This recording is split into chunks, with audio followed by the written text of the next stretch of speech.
Hello friends, welcome to my YouTube channel the genius minds a way to become genius. हम लोग महेश बर्नवाल के world geography को cover कर रहे थे और हमारा पहला चैप्टर द यूनिवर्स चल रहा था, जिसमें हम लोगों ने लास्ट क्लास में अर्थ के बारे में पढ़ा था। आज हम लोग मार्स के बारे में पढ़ेंगे। अगर आपको इस वीडियो का PDF चाहिए तो हमारे Telegram channel the genius mind official join कर सकते हैं। चलिए आज का डिस्कशन शुरू करते हैं। मार्स प्लैनेट शुरू करने से पहले हम लोग एक टॉपिक सुपर अर्थ के बारे में देख लेते हैं।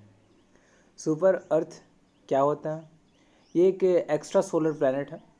सुपर अर्थ यानी वैसे प्लैनेट्स जो अर्थ के साइज़ से बड़े हैं, और जो हमारे सोलर सिस्टम में अर्थ से बड़े साइज़ के प्लैनेट्स मिलते हैं जैसे नेपच्यून, यूरेनस, सैटर्न, जुपिटर, ये सबसे छोटे हैं। वैसे प्लैनेट्स जो मिलते हैं हमारे सोलर सिस्टम के बाहर, उन सारे प्लैनेट्स को हम लोग सुपर अर्थ बोलते हैं। ठीक है, आप समझ रहे हैं ये किस तरह के प्लैनेट हैं? हमारे सोलर सिस्टम के बाहर के प्लैनेट हैं, एक्स्ट्रा सोलर प्लैनेट्स हैं, और अर्थ के साइज़ से बड़े हैं। अर्थ के साइज़ से बड़े का मतलब है यहाँ पे सिर्फ मास ज़्यादा होना, प्लैनेट का मास ज़्यादा रहता है। इसका ये मतलब नहीं है कि वो अर्थ के जैसा वहाँ भी लाइफ पॉसिबल होगा। ओके, नासा ने आपका 2019 में एक प्लैनेट्स खोजा था। एक्सो प्लैनेट यानी जो हमारे सोलर सिस्टम के बाहर के प्लैनेट हैं उनको एक्सो प्लैनेट बोलते हैं। किस सैटेलाइट की मदद से? नासा ट्रांजिटिंग एक्सो प्लैनेट सर्वे 2019 में खोजा था, और ये कहाँ मिला था? हाइड्रा कॉन्स्टलेशन में। ठीक है, हाइड्रा कॉन्स्टलेशन हम लोग देख लेते हैं अभी। हाइड्रा एक तरह का वाटर स्नेक होता है। तो हाइड्रा इसलिए नाम पड़ा है क्योंकि जो ये कॉन्स्टलेशन होता है बहुत ही लंबा है। ठीक है, और लास्ट में एक ये उसका माउथ टाइप का पीस बना हुआ है, इसलिए इसको हाइड्रा नाम दिया गया है। इस एक्सोप्लैनेट का नाम रखा गया GJ357d, और ये आपका अर्थ के साइज़ का डबल था, और इसका मास क्या था? 6 टाइम्स था। ठीक है, तो एक्सोप्लैनेट क्यों इतना इम्पॉर्टेंट है? क्योंकि ये पड़ता है हैबिटेबल जोन में। ठीक है, हैबिटेबल जोन मतलब स्टार से वो मिनिमम दूरी, ठीक है, ये वो दूरी जिसका बीच में जहाँ पे लाइफ पॉसिबल हो सकता है। ठीक है, जिसको हम लोग गॉल्डीलॉक्स जोन भी बोलते हैं। हैबिटेबल जोन को ही गॉल्डीलॉक्स जोन भी बोलते हैं। इसको भी हम लोग देख लेते हैं। ओके, देखिए हाइड्रा कॉन्स्टलेशन कुछ ऐसा दिखता है। ओके, ओ सॉरी, इसको बिठाने दीजिए। हाइड्रा कॉन्स्टलेशन कुछ ऐसा दिखता है। दिख रहा है, एक स्नेक टाइप का स्ट्रक्चर है। ठीक है, और ऊपर में उसका मुंह बना हुआ है। ओके, तो इस तरह से है। गॉल्डीलॉक्स जोन देखते हैं। ये गॉल्डीलॉक्स जोन देख लीजिए, उसी को हैबिटेबल जोन भी बोलते हैं। ये सन से या फिर कोई भी स्टार से वो डिस्टेंस होता है जहाँ पे जो लिक्विड होता है वो लिक्विड फॉर्म में मिलता है। ओके, इससे पहले जितना भी जोन होगा वो वाटर एरिया हो जाएगा, और वहाँ पे लिक्विड नहीं मिलेगा, वाटर वेपर मिलेगा, और इधर बहुत ज़्यादा ठंडा हो जाएगा, कोल्ड एरिया, और यहाँ पे आइस ही मिलेगा। तो हैबिटेबल जोन आप समझ गए, उसी को गॉल्डीलॉक्स जोन बोलते हैं। याद रखिएगा, कभी कभी ये क्वेश्चन पूछा जाता है एग्जाम में। तो ये जो एक्सोप्लैनेट मिला था GJ357d हाइड्रा कॉन्स्टलेशन में, वो गॉल्डीलॉक्स जोन में ही पड़ता था। मार्स प्लैनेट के बारे में पढ़ना शुरू करते हैं। मार्स हमारा 4th प्लैनेट है सोलर सिस्टम का, और सेकंड सबसे छोटा प्लैनेट है मरकरी के बाद। इसका जो डायमीटर है अर्थ के डायमीटर से लगभग हाफ है, और इसका एरिया हमारे जो अर्थ का लैंड एरिया है उससे उसके बराबर है, उससे कम ही है थोड़ा। इसको रेड प्लैनेट बोला जाता है।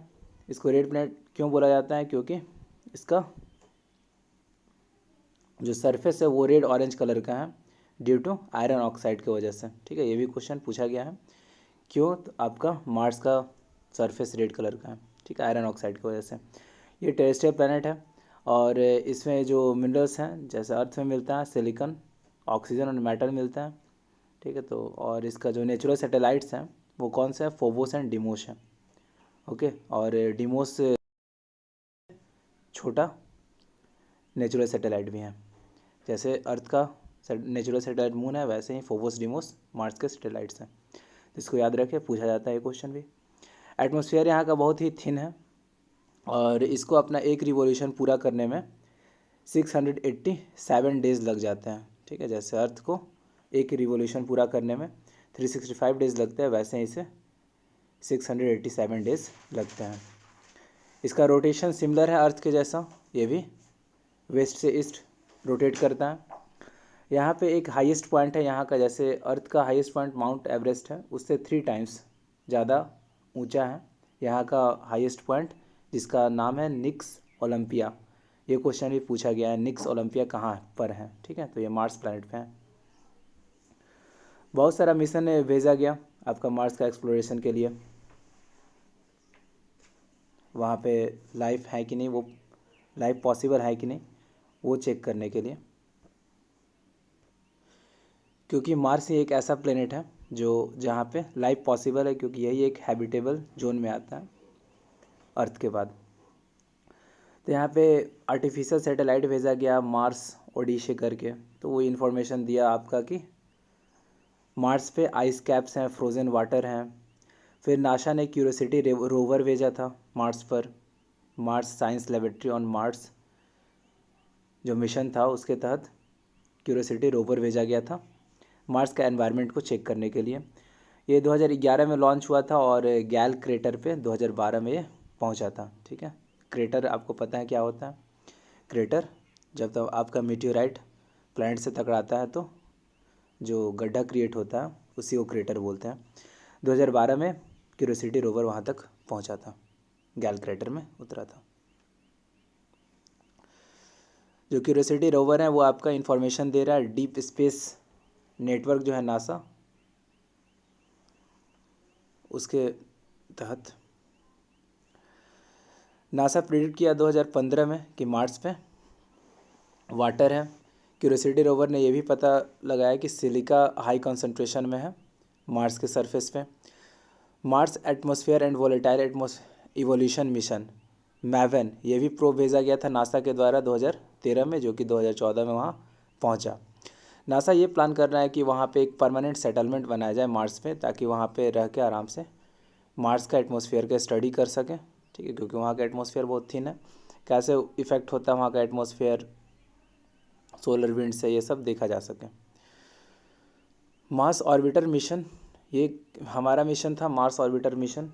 ठीक है, जिसको मंगलयान बोला जाता है, जिसे 2013 में लॉन्च किया गया था इसरो के द्वारा, इंडियन स्पेस रिसर्च ऑर्गेनाइजेशन के द्वारा, सतीश धवन स्पेस सेंटर से, श्रीहरिकोटा में आंध्र प्रदेश में जो है।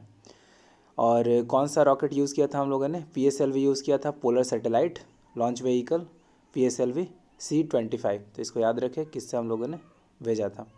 और इस तरह से हम लोग 4th कंट्री बन गए जो कि मार्स पे कुछ भी ऑर्बिटर भेजा है, सैटेलाइट भेजा है। पहले कौन कौन से थे, USA, Russia and European Union. Okay, तो हम लोग 4th बन चुके हैं।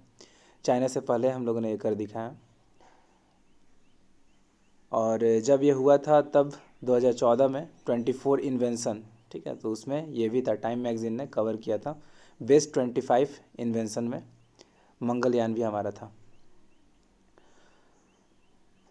और बस अब ये देख लीजिए planets according to their decreasing size.